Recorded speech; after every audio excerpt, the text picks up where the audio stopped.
Today she's teaching us how to make a beef a la mode, which is not what it sounds like, tempting as beef and a scoop of ice cream might sound. This is a very popular recipe and one that I think a lot of us will enjoy, especially as it makes use of some modern conveniences. So if you'd like to find out how to make it, keep watching.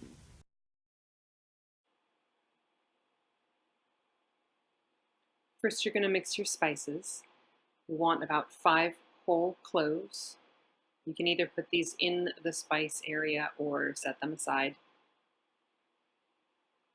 Then you're going to combine whatever amount you personally like of marjoram, thyme leaves, oregano leaves, and basil.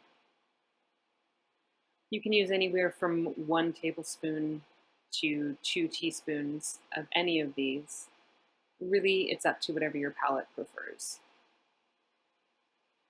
Mix the spices together so they combine. Then take 1 pound of beef rump roast, or whatever roast you can find. Gently crush those spices in between your palms to release the aromatics. Use about half of that spice mix. Then you're going to pat those spices into the beef. Next, you'll take bacon. I used 5 slices. Your results may vary depending on how large your roast is. And just gently cover the top of the beef, tucking the bacon ends in underneath the beef to get a good seal there.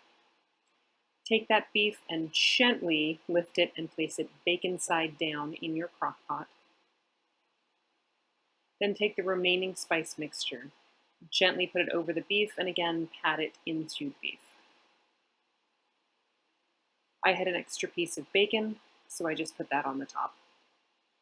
Then you're going to take your cloves and put them around the beef in there on the bottom. Take a globe onion, white, red, or yellow, it's up to you, and slice about 1/4 inch thick rings, being careful not to slice yourself. Take these rings and break them apart over the beef. All of this is going to cook down and then get turned into a gravy to go over the beef, so you don't have to worry about it being too even or too perfect.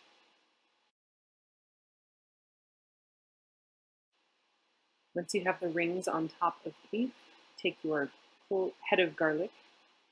Take out at least 5 cloves. I used the entire head because I love garlic. And then peel those individual cloves. Once all the cloves that you want to use are peeled, you're going to place them in among the beef, gently pressing them down so that they get just underneath that onion layer and are really up against that beef. Next, you're going to take your mushrooms. If you want to clean them Regency style, take a piece of linen and gently buff them against the linen, or wash them with water and a soft bristle brush.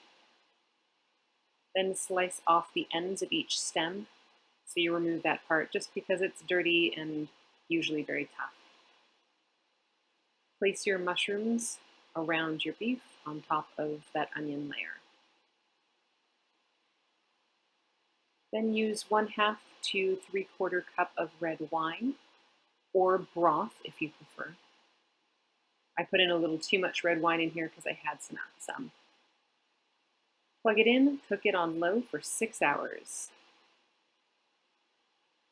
At the end of that 6 hours, you should have beef and stuff partially to fully submerged.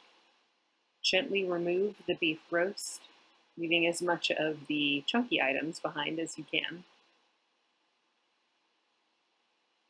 And set that beef aside to rest. Strain out all of the chunks. This is the bacon, the onions, the garlic, and the mushrooms, and the seasonings into a blender or food processor. You're going to want to liquefy those, and then you're going to end up turning the whole thing into a gravy. So zizz it until it's a liquid consistency. Then pour that into a pot along with that actual liquid. You're going to put that over medium-high heat. Prepare a thickening agent, such as cornstarch and a little bit of cold water, to add to that boiling mixture. And once it's the thickness desired, take it off the heat, give it a couple stirs, and then prepare your beef for plating. Slice it as thickly as desired. You'll see it's got kind of a corned beef texture to it. And then plate a couple of slices of beef with that delicious gravy.